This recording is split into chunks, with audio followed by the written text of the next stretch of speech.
Bem, pessoal, bom dia. A gente está aqui hoje, né, na Casa Embrapa, iniciando, né, a nossa primeira edição do podcast, tá bom?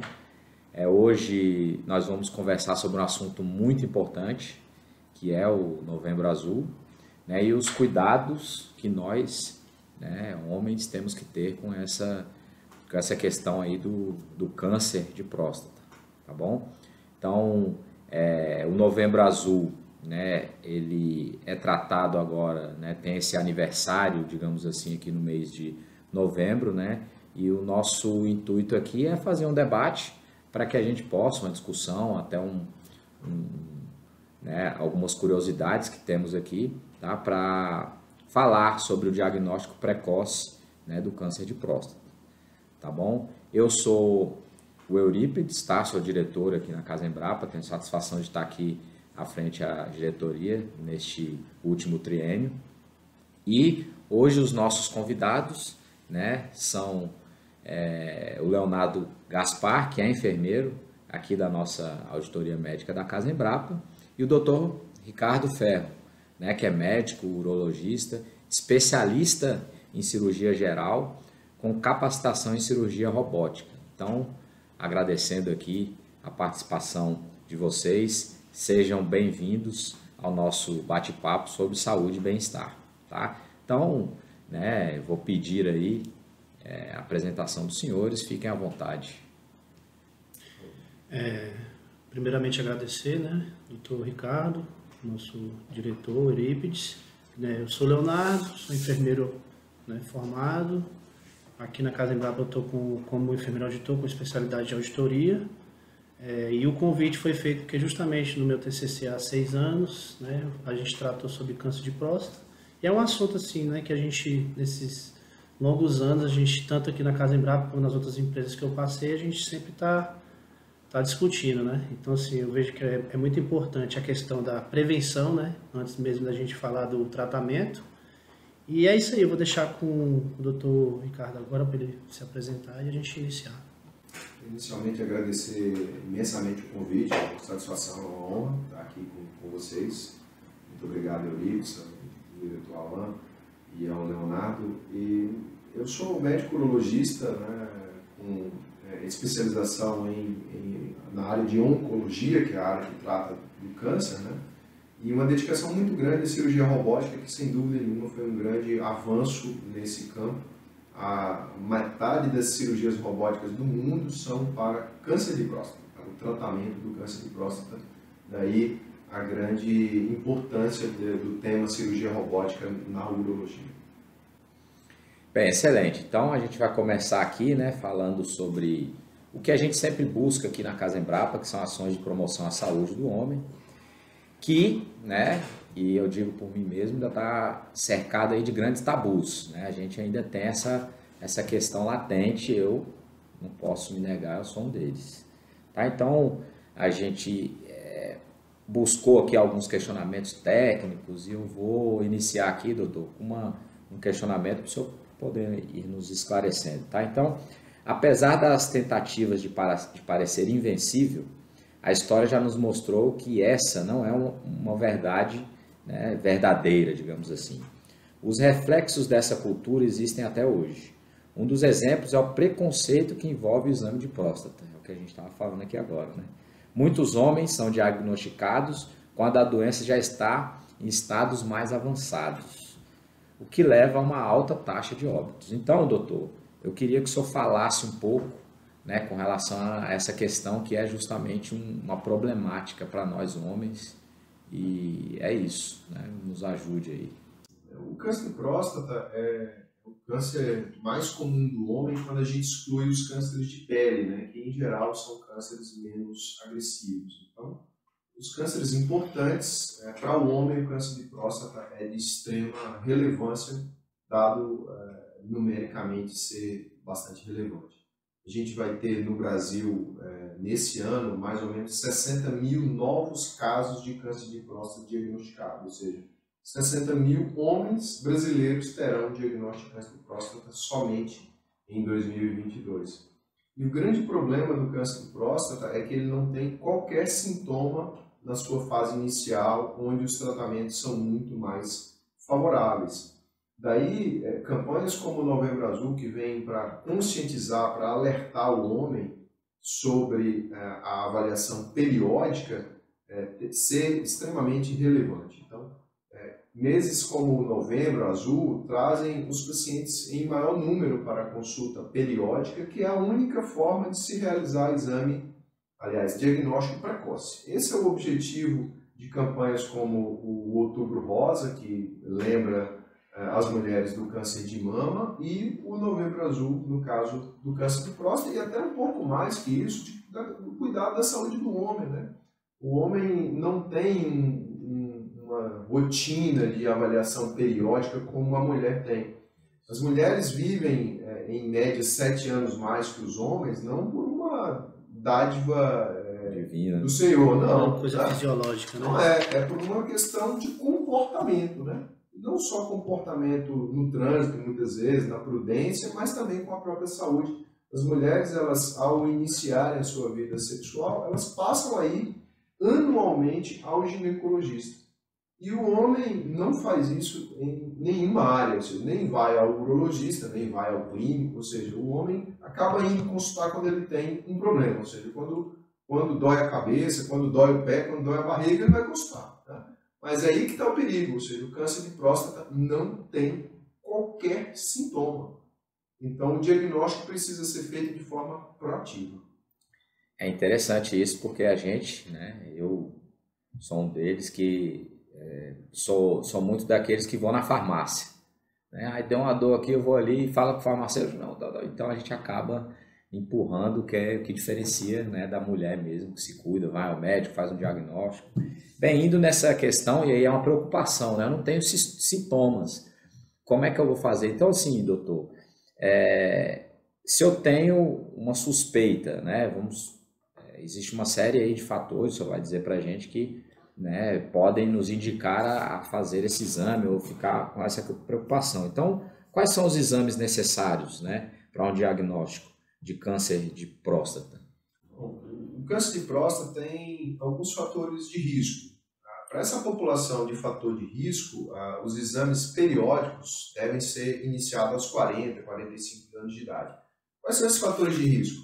Obesidade, ter pele negra é um fator de risco importante, e ter antecedentes familiares, parentes especialmente de primeiro grau, ou seja, pai e irmãos, ou irmãs ou mãe que tiveram câncer de próstata, logicamente no caso do homem, ou de mama no caso das mulheres, mãe e irmã. Essa população tem um risco maior, 2 a 3 vezes maior de desenvolver câncer de próstata. O restante da população que não tenha esses fatores de risco deve iniciar a sua avaliação a partir dos 45, 50 anos de idade.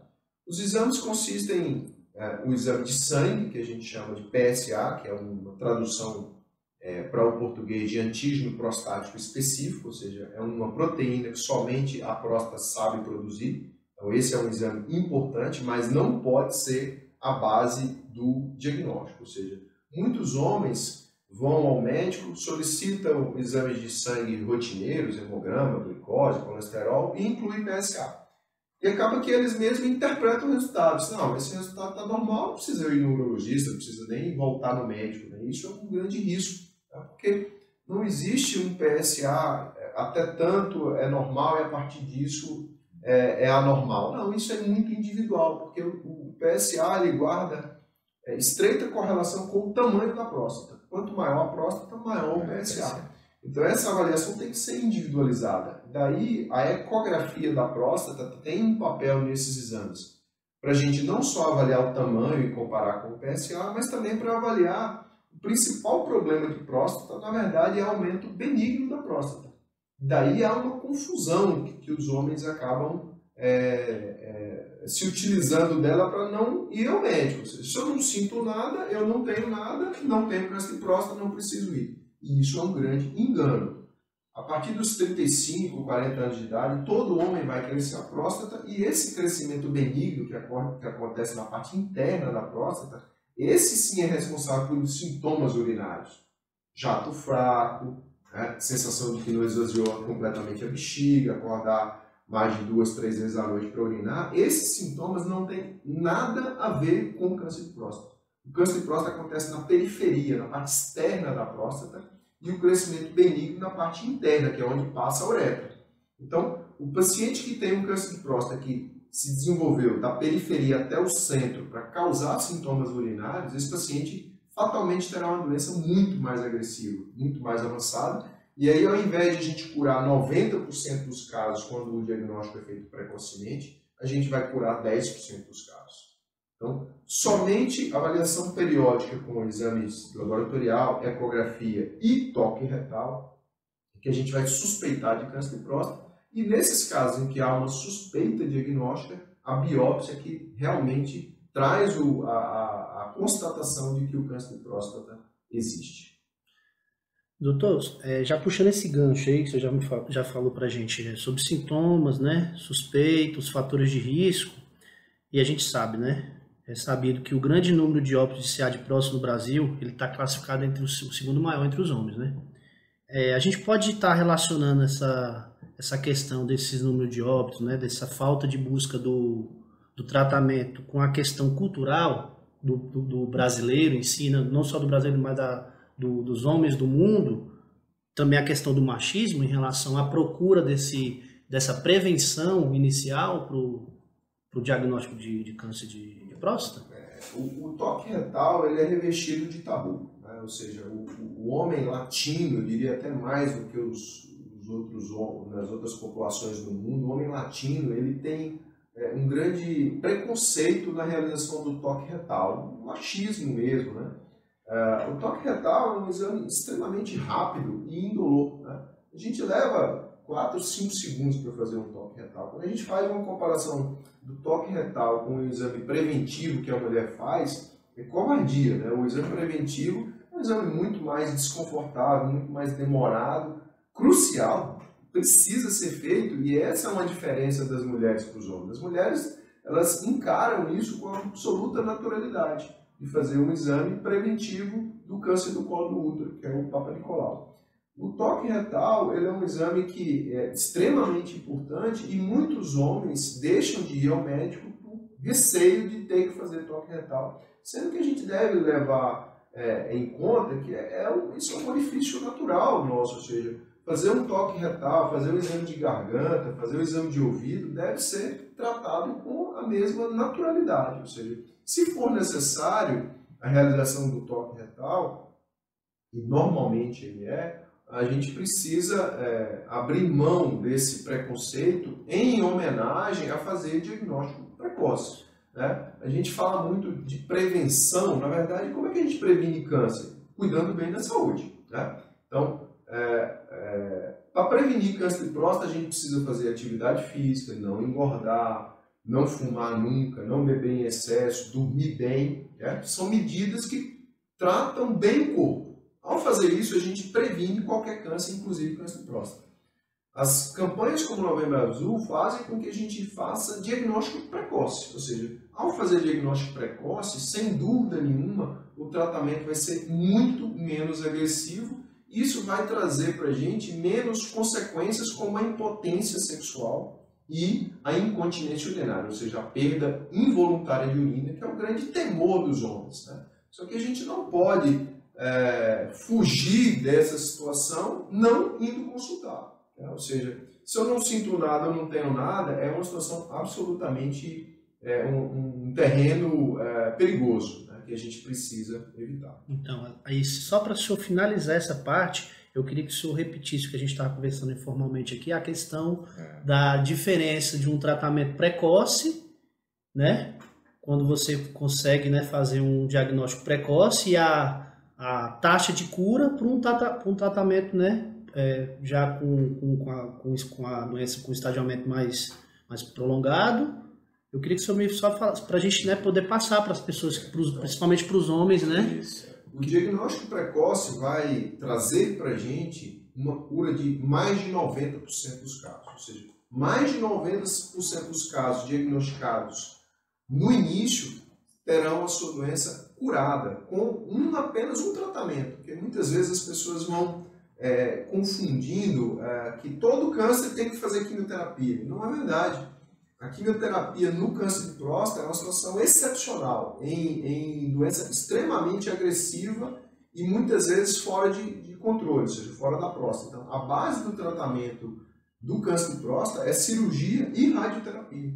Então, um ou outro tratamento vai curar 90% dos casos em que a doença seja inicial. E a proporção é inversa quando o diagnóstico não é feito precocemente, ou seja, somente 10% dos pacientes ficarão curados de câncer de próstata se a doença não for feita, o diagnóstico não for feito de forma precoce. Perfeito, doutor. Então, aqui, assim, para finalizar a parte de prevenção e tratamento, né, que a gente propôs aqui no podcast, agora vem a parte que é da sua especialidade, né, que é a questão robótica. Eu queria saber, né, eu não, né, todo mundo que está escutando aqui no nosso podcast, quais são as vantagens de um tratamento, né? Vamos supor que esse paciente ele já precisa de uma intervenção cirúrgica, né? Então eu queria que você explicasse para a gente as duas técnicas que existem, né? Que é a técnica convencional e a técnica inovadora, né? Não inovadora tanto assim, mas que já tem, né? Você falou que já mais de 6 anos, né? Que 6 a 8 anos que já está incorporada a técnica robótica. Quais são as vantagens de um para outro nesse tipo de intervenção cirúrgica? A próstata ela tem a finalidade de produzir alimento para os espermatozoides sobreviverem fora do corpo, ou seja, na vagina, por até 72 horas. Essa é a finalidade da próstata. Produzir alimento para os espermatozoides. Então ela não participa da produção de hormônios. Esse é um grande equívoco que os homens acabam tendo. Então, há no imaginário a seguinte situação: se eu tiro a próstata, eu vou ficar impotente. Isso não é verdadeiro. Então, a próstata não produz testosterona. Quem produz testosterona, em 95% da proporção, é o testículo e não a próstata. Então, o problema do tratamento da próstata é acometimento dos nervos externos à próstata. Daí a importância do diagnóstico precoce. Ou seja, se você faz um diagnóstico precoce, você consegue fazer uma cirurgia menos agressiva. E aí o papel da cirurgia robótica. Então, a próstata ela nasceu num lugar complexo, ou seja, ela está na pelve, ou seja, é osso em volta dela, é o órgão mais profundo da barriga, ou seja, ela é de difícil acesso, e ela está logo abaixo da bexiga, sendo atravessada pela uretra, ou seja, esse é um ponto de difícil acesso. Então, a cirurgia robótica faz para a gente uma ampliação de imagem, então a gente tem 15 vezes de ampliação da imagem real, isso com pressão positiva dentro da barriga gerada por um gás, que é utilizado para criar um espaço, e o robô ele elimina tremores e ele dá visão em 3 dimensões. Com isso a gente consegue preservar essa área que ficam os nervos. Daí a possibilidade maior de a gente preservar as funções. Esses nervos que não são visíveis, eles são responsáveis tanto pela potência sexual, ou seja, pela função erétil, né, do pênis, como pelo controle urinário, que é a incontinência urinária. Então, doença precoce faz com que a gente realize uma cirurgia menos agressiva, poupando os nervos e trazendo uma consequência de preservação das funções no pós-operatório, que é um grande temor dos homens. Mas não adianta a gente fingir que não tem um problema. A gente precisa fazer o contrário. A gente precisa buscar o diagnóstico precoce para se beneficiar de um tratamento menos agressivo. Bem, pessoal, eu fico muito satisfeito com esse debate que a gente teve aqui hoje. Foram colocados alguns pontos importantes, inclusive para a gente, para todos aqueles que vão, né, nos escutar, nos assistir aqui. Fico feliz também de estar participando aqui desse primeiro podcast com um assunto que é de nosso interesse, né, e muito importante. Então, queria agradecer a presença, né, do doutor aqui com a gente, do Leonardo, tá? Dizer que a Casa Embrapa vem, né, a cada dia agora buscando, de fato, fazer campanhas para que a gente possa prevenir, né, a doença e, com isso, dar uma maior saúde para os nossos beneficiários. E, bem, poderíamos ficar aqui conversando a manhã toda, né? assunto bem bacana, um assunto que traz várias curiosidades. Eu espero que todos tenham aqui aprendido como eu, né, algumas lições a respeito disso. Vamos deixar aí essa questão do machismo de lado, essa questão, né, que, como o doutor falou, o nosso órgão, né, que às vezes as pessoas têm muito receio, é um órgão normal como todos os outros, e a gente precisa de fato cuidar da nossa saúde. Nós homens temos que ter essa consciência, e eu espero que essa contribuição de hoje faça com que reflitamos sobre isso. Então é um agradecimento a todos, muito obrigado. E eu que agradeço a oportunidade, parabenizo a Casa Embrapa pela iniciativa. São iniciativas como essas que fazem os homens se conscientizarem da importância do tema, né, devido à sua frequência, e a gente precisa imitar as mulheres, tá? Sim, sim. Fazer uma busca ativa pela saúde e não ficar de braços cruzados. É isso, então, pessoal, fica essa dica nossa aí, né? Faça os seus exames, vá às suas consultas, cuide de você e da sua saúde, porque a Casa Embrapa está aqui para ajudar todo mundo.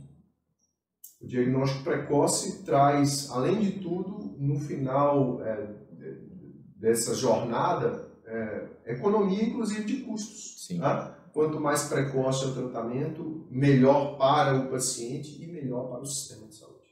Maravilha. É isso. Muito obrigado, pessoal. Obrigado.